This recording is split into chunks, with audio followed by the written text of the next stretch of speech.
Donc la ceinture alimentaire liégeoise, c'est un projet à très long terme qui vise à faire en sorte que l'alimentation des Liégeois soit saine et durable dans sa majorité.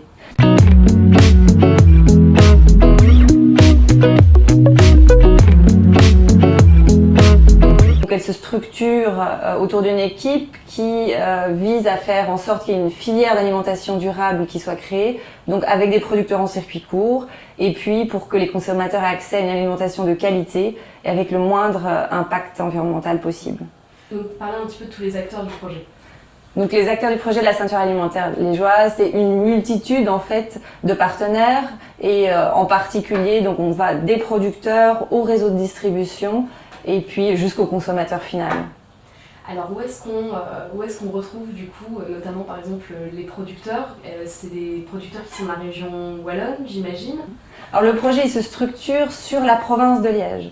Donc c'est vraiment un projet qui est financé par la région wallonne, mais pour tous les acteurs autour de l'arrondissement de Liège et de la province. Comment est venue l'idée de monter la ceinture alimentaire liégeoise? Donc, l'idée de la ceinture alimentaire, en fait, elle a germé dans la tête de citoyens liégeois qui participaient au mouvement des villes en transition, donc Liège en transition. Et ils ont organisé un grand forum en 2013 avec une multitude d'acteurs de la société civile, avec des politiques, avec le monde universitaire, social, culturel. Et de ce grand forum est née l'idée de développer une ceinture alimentaire. Elle se basait aussi sur le fait qu'il y avait déjà tout un réseau préexistant de coopératives dans le domaine de l'alimentation durable à Liège. Alors, bon, ça va peut-être paraître un peu très matérialiste, mais est-ce que tu peux nous donner des chiffres un petit peu du nombre de citoyens qui sont investis ou qui bénéficient en tout cas de la ceinture alimentaire liégeoise, du nombre de commerçants qui en ville participent de cette initiative-là? Est-ce que tu as quelques chiffres? Alors au niveau des chiffres très pratiques, c'est toujours difficile d'évaluer en fait l'impact d'une ceinture alimentaire. On l'a par le biais du festival Nourrir Liège, qui est un festival qui a touché environ 10 000 Liégeois l'année dernière. Et puis après, il y a tout un réseau de coopératives, donc une quarantaine de coopératives maintenant dans la région, qui touchent des citoyens la plus au niveau de la province dans son ensemble. Quels sont les retours de ces citoyens que j'ai vu que vous appeliez consommateurs par rapport à ça? Les retours des citoyens, ils sont très positifs. Nous, on peut le tester dans les magasins d'une coopérative comme les Petits Producteurs à Liège, où on y va régulièrement et puis on sent qu'il y a une vraie demande en fait. Même s'il n'y a pas eu beaucoup de publicité finalement autour du lancement de certaines des coopératives, il y a une attente en fait du public qui est là et qui est très forte et qu'on ressent au jour le jour. Mais comment vous avez réussi éventuellement à, pas forcément susciter l'attente, mais faire en sorte que ça grandisse et justement ça germe encore plus et que encore plus de citoyens s'y mettent, quoi. Donc c'est un travail de longue haleine de convaincre les citoyens, effectivement de leur dire que c'est pas forcément plus cher, le bio et le local, on peut manger des poireaux et c'est délicieux même dans certaines soupes et autres, mais ça demande en fait de les impliquer souvent au sein d'ateliers.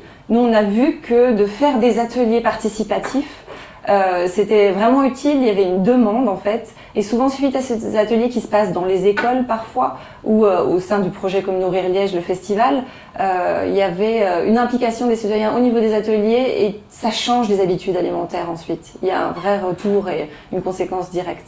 La voie de l'éducation, que ce soit via les écoles ou via des projets citoyens, le fait aussi qu'il y ait toute cette nébuleuse d'activités autour de l'alimentation durable à Liège avec des ASBL, des associations, qui vraiment au jour le jour en fait sur toute l'année diffusent ces idées, il y a un vrai impact sur la société civile. Ouais. Alors tu parlais de Nourrir Liège justement qui est juste derrière toi, est-ce que tu peux nous parler un petit peu de ce festival?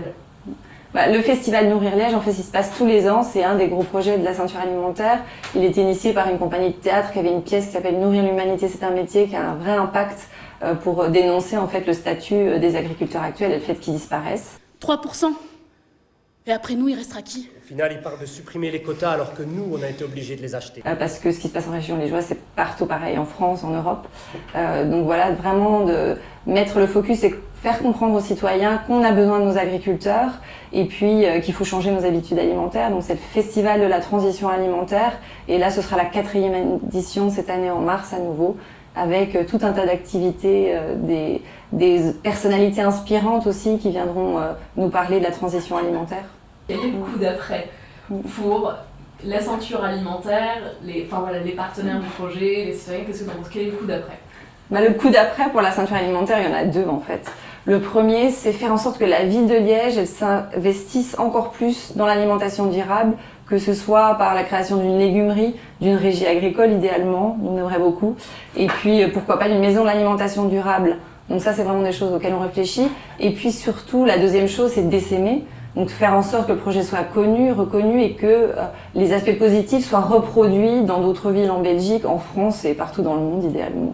La ville de Liège aussi a un portail spécial d'alimentation locale qui répertorie des restaurants et donc avec une charte spécifique.